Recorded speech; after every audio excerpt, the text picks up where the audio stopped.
Morning बच्चों, mathematics में हम लोगों का ज्योमेट्री सेक्शन चल रहा है। ज्योमेट्री सेक्शन में आज हम लोग कुछ विशेष रेखाओं के बारे में अध्ययन करेंगे, जिसमें हम लंब रेखाएं, समांतर रेखाएं और तिर्यक रेखाओं के बारे में विस्तार से अध्ययन करेंगे। तो स्टार्ट करते हैं आज का वीडियो। बच्चों पूरा वीडियो देखिएगा। ये वीडियो जो है बहुत ही बेसिक कॉन्सेप्ट बेस्ड है। जितने भी वीडियो बन रहे हैं सारे के सारे हमारे बेसिक कॉन्सेप्ट बेस्ड हैं, जो आप इन वीडियोस में आपको देखने को मिलेंगे। अगर ये आपने वीडियोस मिस कर दिए तो आगे आने वाली बड़ी कक्षाओं में छोटी छोटी बातें आप नहीं सीख पाएंगे। इन वीडियोस में सभी छोटी छोटी और बारीक बातों को बताया गया। जितने भी वीडियोस पढ़े हैं मैथमेटिक्स से रिलेटेड, सभी के सभी जो है बेसिक कॉन्सेप्ट बेस्ड हैं, जो आपको आगे आने वाली कक्षाओं में बहुत ही काम आने वाले हैं।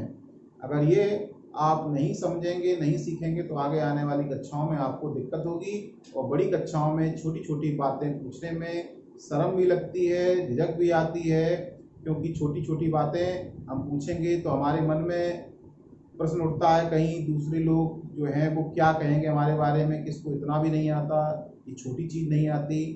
तो बच्चों इस डर को बिल्कुल निकाल दीजिए। जितने भी वीडियोस मेरे मैथमेटिक्स के पढ़े सभी बेसिक कॉन्सेप्ट बेस्ड हैं, और छोटी छोटी बातों को बहुत अच्छी तरीके से समझाया गया है, जिससे कि आप फंडामेंटल क्लियर कर सकें, जिससे आने वाली कक्षाओं में आपको बिल्कुल भी दिक्कत ना हो। चलिए ज़्यादा समय ना व्यर्थ करते हुए वीडियो को स्टार्ट करते हैं। सबसे पहले हम पढ़ेंगे लंब रेखाएं।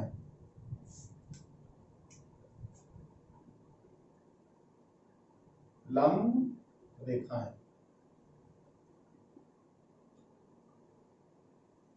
इसे इंग्लिश में हम क्या बोलते हैं? परपेंडिकुलर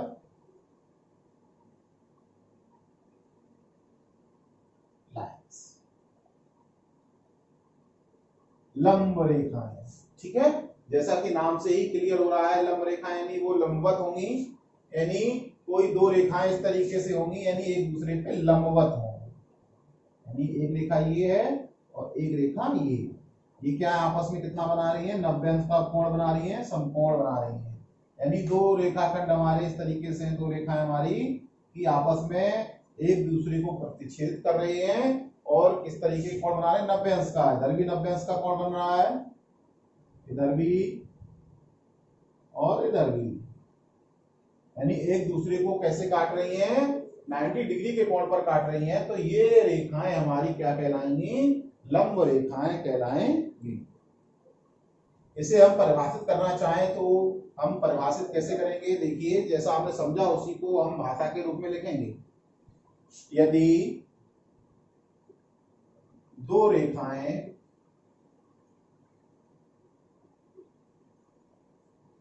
एक दूसरे को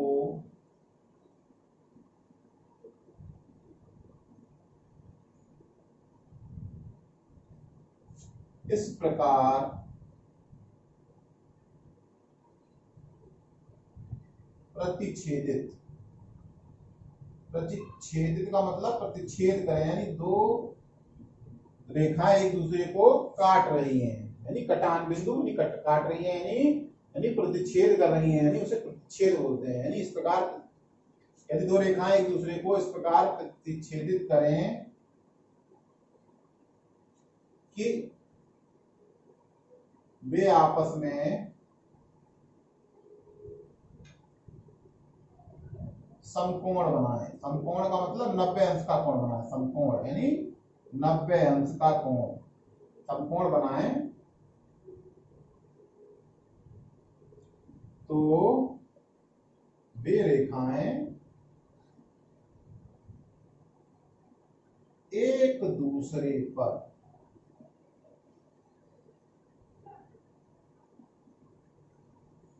लंबवत रेखाएं कहलाती हैं। लंबवत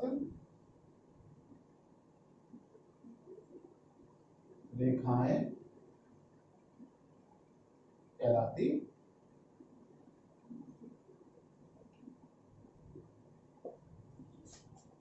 ठीक है, जैसे मान लीजिए ये AB रेखाखंड है और ये CD रेखाखंड है, तो इसमें हम कह सकते हैं कि ए बी जो है वो सी डी पर लंब है, और हम ये भी कह सकते हैं कि सी डी जो है वो ए बी पर लंब है कि नहीं? यानी A B perpendicular C D, या फिर हम ऐसे भी कह सकते हैं कि C D perpendicular A B. ये चिन्ह जो हमारा क्या कहलाता है? परपेंडिकुलर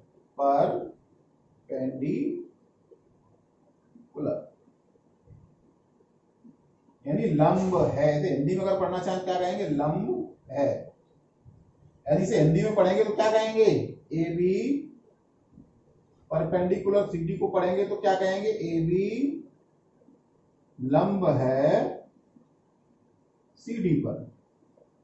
ए बी लंब है सी डी पर, यानी सी डी पर, देखिए समझे ध्यान से, ए बी लंब है सी डी पर, A B perpendicular C D, यानी ए बी लंब है सी डी पर, यानी ए बी क्या कर रहा है? सी डी पर 90 अंश का कोण बना रहा है। सी डी पर ये क्या बना रहा है? 90 अंश का कोण। इसका मतलब ये हुआ। और C D perpendicular A B का मतलब सी डी लंब है ए बी पर, यानी जो सी डी है वो लंब है ए बी पर, यानी ये वाला कोण इस तरीके से बन रहा है। ठीक है ना? तो कहने का मतलब है जब दो रेखाएं एक दूसरे को लंबवत काटती हैं, समकोण पर काटती हैं, तो वो एक दूसरे पर लंबवत होती है ना? एक रेखा दूसरे पर लंबवत, दूसरी रेखा पहले पे लंबवत, पहली रेखा दूसरे पर लंबवत, यानी आपस में एक दूसरे पर लंबवत होती हैं। और इस चिन्ह को क्या बोलते हैं? परपेंडिकुलर बोलते हैं, और हिंदी में क्या पढ़ते हैं? लंब है। ठीक।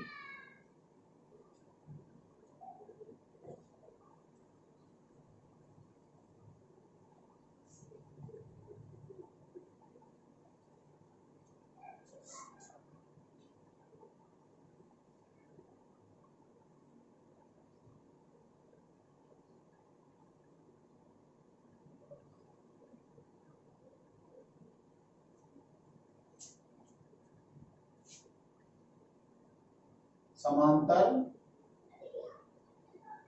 रेखाएं, इसे अंग्रेजी में हम बोलते हैं पैरेलल लाइंस।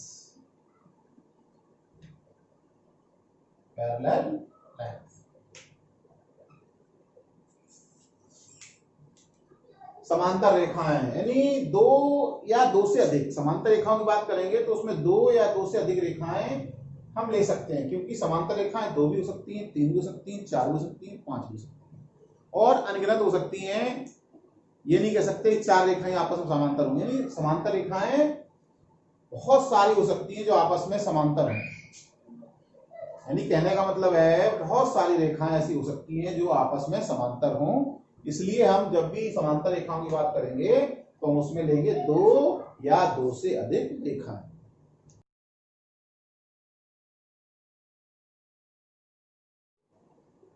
एक ही तल में दो रेखाएं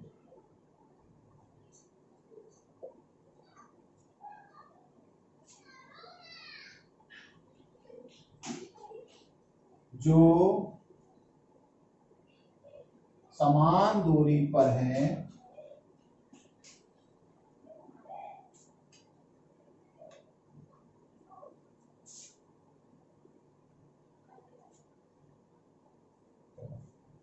जो सदैव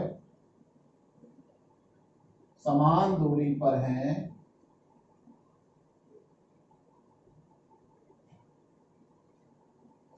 यानी एक ही तल में दो रेखाएं जो सदैव समान दूरी पर हैं और कभी आपस में प्रतिच्छेद नहीं करती हैं,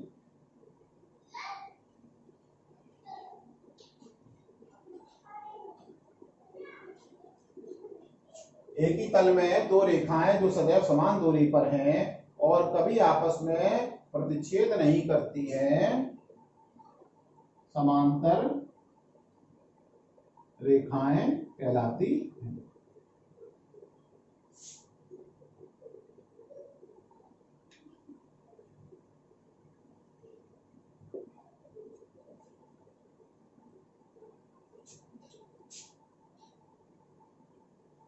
देखिए इस बात को समझने का प्रयास करते हैं। देखिए दो रेखाएं, देखिए किस तरीके से दो केस बनेंगे दो रेखाओं के लिए। भाई दो रेखाएं हैं तो दो ही केस बनेंगे, तीन केस तो बन नहीं जाएंगे। तो दो केस क्या बनेंगे? पहला केस तो ये है कि वो इस तरीके से हो कि वो एक दूसरे को प्रतिच्छेद करें, है कि नहीं? दो रेखाएं कंडीशन यही तो, या तो वे एक दूसरे को प्रतिच्छेदित करेंगी या इस प्रकार से होंगी कि वो एक दूसरे को कभी प्रतिच्छेदित नहीं करेंगी। भाई दो रेखाएं, दो ही कंडीशन बन रही है ना, दो कंडीशन। पहली कंडीशन ये कि दोनों एक दूसरे को काटें, या फिर दोनों एक दूसरे को कभी ना काटें। जैसे ये दो मार्कर हैं, इनको इस तरीके से रख लें और इसे आगे पीछे कितना भी बढ़ाएं, समान दूरी पर है ये, तो आगे पीछे ये कितना भी बढ़ाएंगे तो ये कभी भी एक दूसरे को प्रतिच्छेदित नहीं करेंगे, क्योंकि ये समांतर कंडीशन, ये भी समांतर कंडीशन है और ये भी समांतर कंडीशन है। लेकिन वो थोड़ा सा भी अगर झुकाव है तो ये अगर इस तरीके से बढ़ेंगे तो आगे जाके कहीं ना कहीं ये हमारे टकराएंगे, यानी एक दूसरे को कट करेंगे। तो इस पोजीशन में क्या है, एक दूसरे को कट कर रहे हैं, तो ये हमारी समांतर पोजीशन नहीं है। यानी कहने का मतलब है दो रेखाएं या तो एक दूसरे को प्रतिच्छेदित करेंगी, ये कंडीशन होगी, या एक दूसरे को कभी प्रतिच्छेदित नहीं करेंगी। तो जब दोनों रेखाएं एक दूसरे को कभी प्रतिच्छेदित ना करें तो वो रेखाएं हमारी कैसी कहलाती हैं? जैसे ये रेखा हमारी L है, ये रेखा हमारी मान लीजिए M है, तो ये दो रेखाएं कभी प्रतिच्छेद नहीं करेंगी, तो ये हमारी क्या कहलाएंगी? समांतर रेखाएं। ये हमारा क्या आएगा? समांतर का चिन्ह है, समांतर का। दो रेखाएं यदि खींच देते हैं तो उसे समांतर रेखाएं कहते हैं। तो इसे इंग्लिश में क्या पढ़ते हैं? L parallel M। और हिंदी में क्या पढ़ेंगे इसे? हिंदी में पढ़ेंगे L समांतर है M। ठीक है, ये हमारा परपेंडिकुलर का साइन है, इसे हम समांतर बोलते हैं हिंदी में। और इसे लिखने का तरीका क्या है? दो रेखाएं हमारी समांतर है तो इसे लिखेंगे L, इस सिंबल लगाएंगे पैरेलल का, और M, L parallel M, L समांतर है M के। ठीक, अब इसमें कंडीशन क्या है? दोनों रेखाएं हमारी समांतर हैं, L समांतर M के है, तो देखिए यहां पर इसके समांतर लाइनें खींचिए।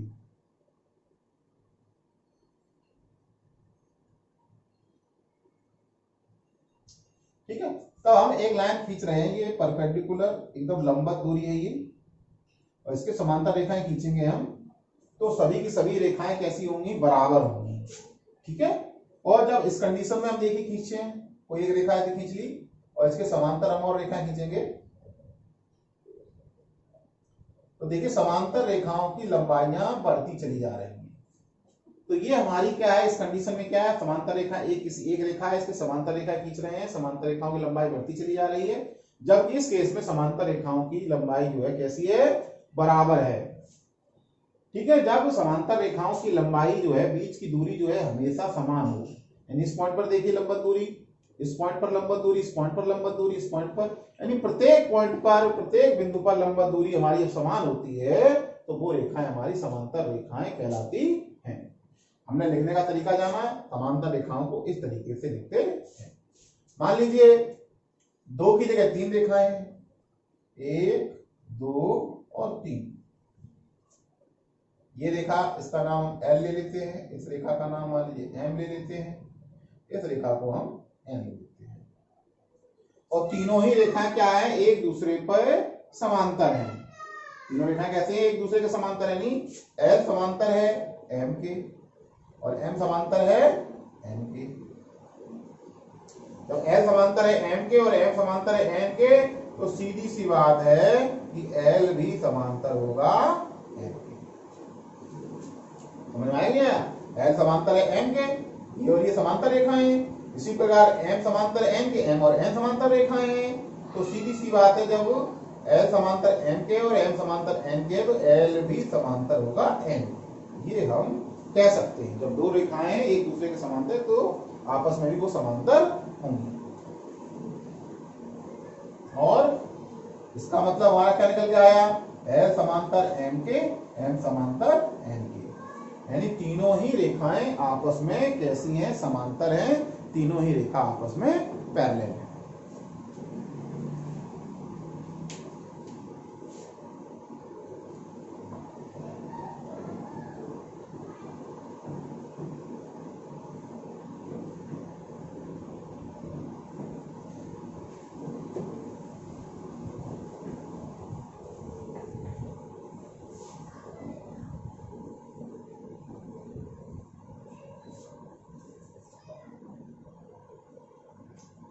अगला पॉइंट है हमारा लंबवत दूरी, यानी लंबवत दूरी भी कई बार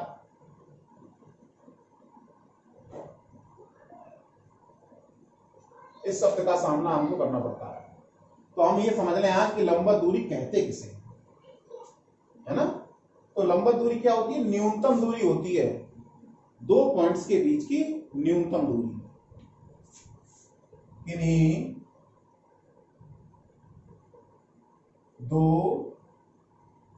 समांतर रेखाओं के बीच की न्यूनतम दूरी को लंबवत दूरी कहते हैं। इसे देखिए, चित्र के माध्यम समझेंगे। लंबवत दूरी यानी किन्हीं दो समांतर रेखा, दो समांतर रेखा ले लीजिए, ये समांतर रेखा हमारी L और ये समांतर रेखा हमारी M। किन्हीं दो समांतर रेखाओं के बीच की न्यूनतम दूरी, न्यूनतम दूरी का मतलब होता है उससे न्यूनतम, उससे कम ना हो सके, यानी उससे कम दूरी संभव ना हो, तो वो हमारी न्यूनतम दूरी कहलाती है। अब देखिए, एक पॉइंट यहां से ये ले लीजिए, एक पॉइंट ये ले लीजिए, और इस पर हम कई सारे पॉइंट ले लेते हैं, और फिर हम इस तरीके से दूरी खींचना शुरू करते हैं।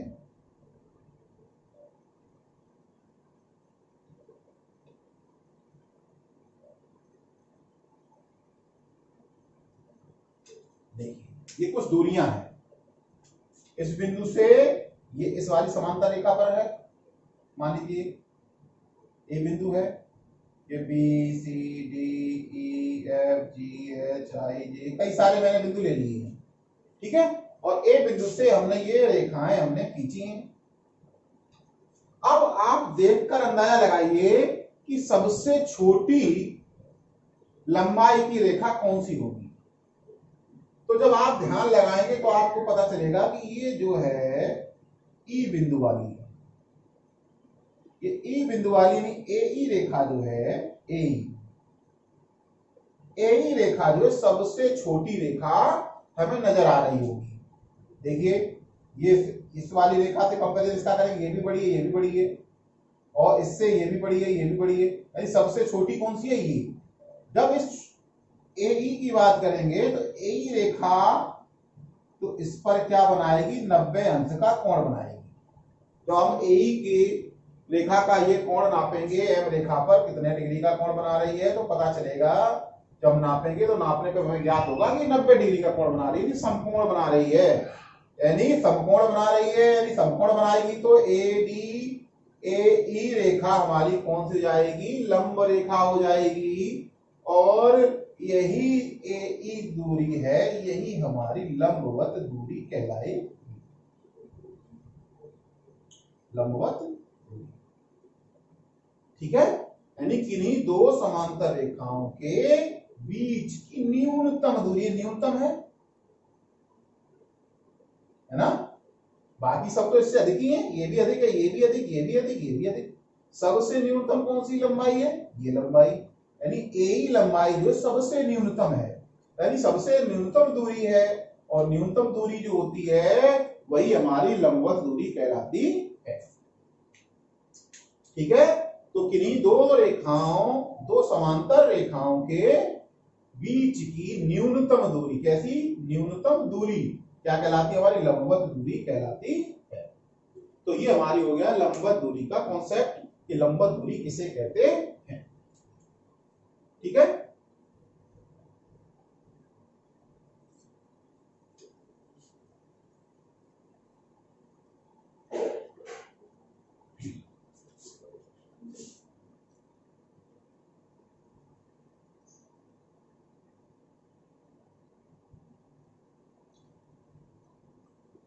अगला हमारा पॉइंट है तिर्यक रेखा। तिर्यक रेखा, आगे जब हम गणित में ज्यामिति पढ़ेंगे तो तिर्यक रेखा बार बार आएगी। तिर्यक रेखा, तिर्यक रेखा, तो तिर्यक रेखा को हम समझ लें। तिर्यक रेखा इसे इंग्लिश में बोलते हैं ट्रांसवर्सल लाइन। ठीक है, तिर्यक रेखा होती क्या है? देखिए, दो या दो से अधिक, दो या दो से अधिक रेखाओं को जब कोई रेखा अन्य रेखा जो है भिन्न भिन्न बिंदुओं पर कट करती है तो वो रेखा हमारी तिर्यक रेखा कहलाती है।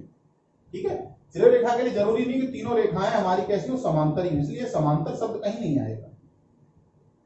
इस तरीके से भी कट हो रही है तो ये हमारी रेखा क्या कहलाएगी? तिर्यक रेखा कहलाएगी। यानी ये रेखाएं हमारी समांतर हैं तो भी ठीक है, और ये समांतर नहीं है तो भी ठीक है, ये रेखा हमारी तिर्यक रेखा ही कहलाएगी। यानी तिर्यक रेखा के लिए जरूरी नहीं है कि ये जो रेखाएं हैं वो आपस में क्या हो, समांतर हो। इसलिए कभी भी तिर्यक रेखा की परिभाषा में ये नहीं कहते हैं कि दो या दो से अधिक समांतर रेखाएं या दो। ठीक है, दो या दो से अधिक रेखाओं की बात की जाती है, क्योंकि समांतर होगी तब भी ये तिर्यक रेखा कहलाएगी, समांतर नहीं होगी तब भी ये तिर्यक रेखा हमारी कहलाएगी। अब इसे अगर हम परिभाषित करना चाहें तो हम क्या परिभाषा बनेगी हमारी? दो या दो से अधिक रेखाओं को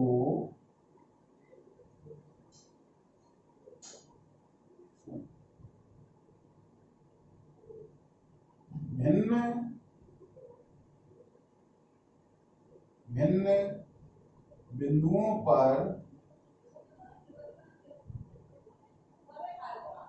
काटने वाली या प्रतिच्छेद करने वाली, काटने वाली या प्रतिच्छेद करने वाली, काटने वाली या आप लिख सकते हैं प्रतिच्छेद करने वाली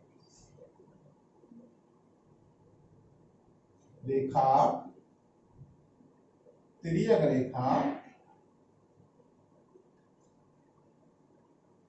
कहलाती।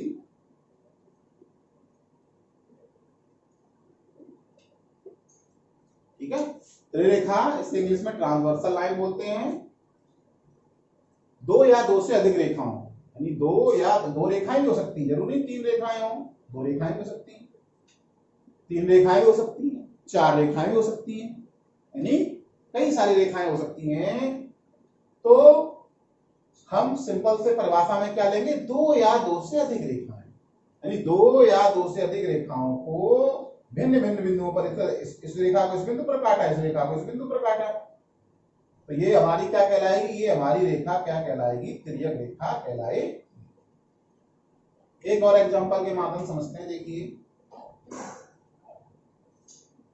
ये हमारी रेखा मान लीजिए L है, ये रेखा हमारी M है, और कोई रेखा इसको ऐसे काट रही है,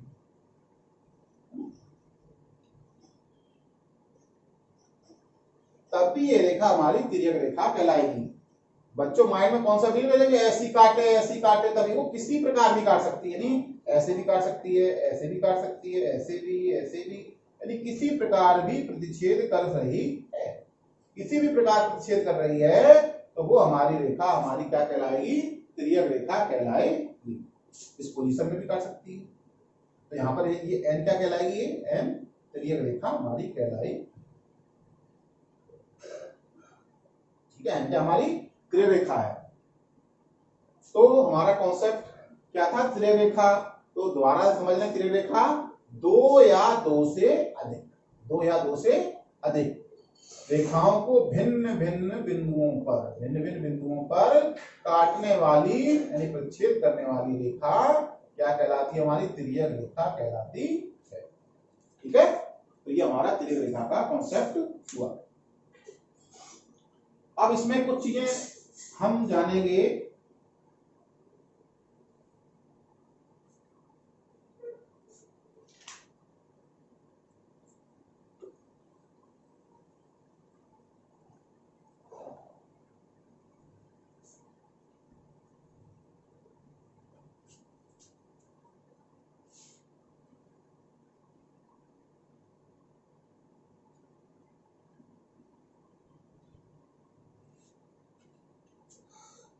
अगला पॉइंट है हमारा दो रेखाओं के अंतःक्षेत्र तथा बाह्य क्षेत्र।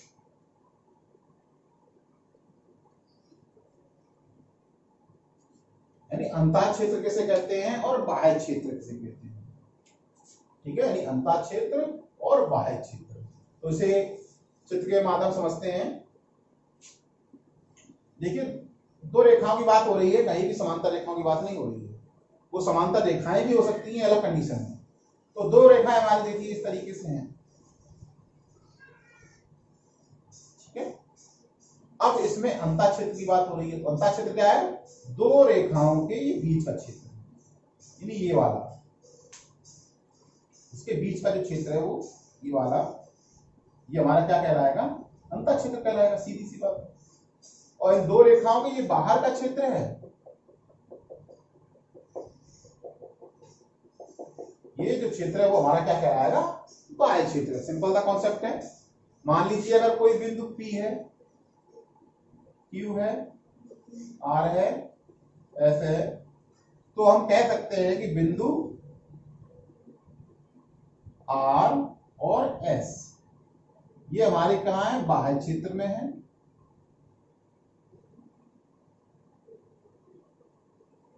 और बिंदु P और Q कैसे हैं, ये अंतःक्षेत्र में।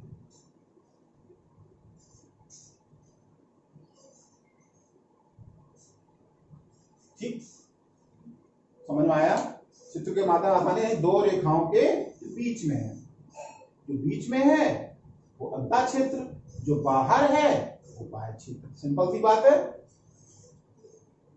जो इसके इस बिंदु पर है, पॉइंट पर, इस पे मान लीजिए इस पर कोई पॉइंट है, T है, तो वो ना तो अंतःक्षेत्र में माना जाएगा ना ही वो बाह्य क्षेत्र में। तो हम कह सकते हैं T जो है ना तो अंतःक्षेत्र में है ना तो वो बाह्य क्षेत्र में है। बिंदु T क्या है, ये इस वाली रेखा है, इसका अगर नाम दे दें L रेखा और ये देंगे M रेखा, तो ये बिंदु T क्या है, ये T जो है L रेखा पर संपाती है, ना कि बाह्य क्षेत्र में, ना कि अंतःक्षेत्र में। ये क्या है, L रेखा पर संपाती है। ध्यान रखना है, कभी कभी बच्चे कभी यदि अंतःक्षेत्र में कोई बाह्य क्षेत्र कर देता है, तो ये अगर इस पर रेखा पर मान लीजिए कोई बिंदु मान लीजिए, तो ये बिंदु क्या है हमारा, ना तो अंतःक्षेत्र में है और ना ही बाह्य क्षेत्र में। ये क्या है, ये M रेखा पर संपाती है। That's clear. तो हमें जहां तक उम्मीद करता हूं अंतःक्षेत्र और बाह्य क्षेत्र में आपको कंफ्यूजन नहीं होगी। अब इसे परिभाषित करें तो परिभाषा के रूप में कैसे लिख सकते हैं, दो रेखाओं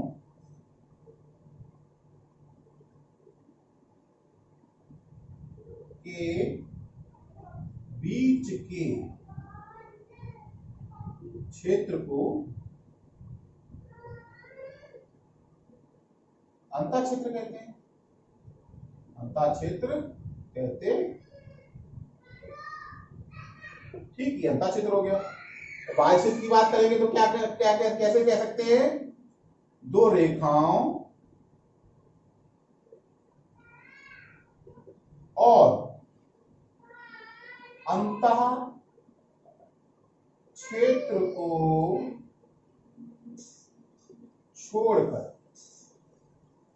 यानी दो रेखाओं को छोड़ दिया जाए और अंतः क्षेत्र को छोड़ दिया जाए, शेष क्षेत्र जो होता है वो बाह्य क्षेत्र कहलाता।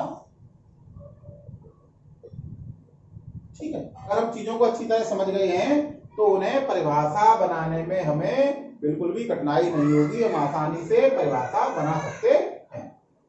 दो रेखाओं के अंतः क्षेत्र और बाह्य क्षेत्र की बात करेंगे तो दो रेखाओं के बीच के क्षेत्र को अंतः क्षेत्र कहते हैं, अंतः क्षेत्र। और दो रेखाओं और अंतः क्षेत्र को छोड़कर, यानी इसे छोड़ दिया जाए और इसे छोड़ दिया जाए, जो बचा हुआ क्षेत्र है वो हमारा क्या कहलाता है?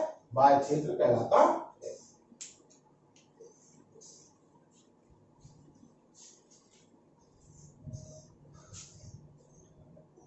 बच्चों, आज के वीडियो में हम लोगों ने लंब रेखाओं के बारे में जाना, समांतर रेखाओं के बारे में जाना, तिर्यक रेखाओं के बारे में जाना और लंबवत दूरी के बारे में समझा और अंतः क्षेत्र और बाह्य क्षेत्र के बारे में हमने जानकारी हासिल की। आई होप ये वीडियो आपको समझ में आया होगा। इस वीडियो को आप अधिक से अधिक शेयर करें जिससे और भी बच्चे इसका लाभ ले सकें और अपनी पढ़ाई को जारी रख सकें। Thanks for watching. धन्यवाद।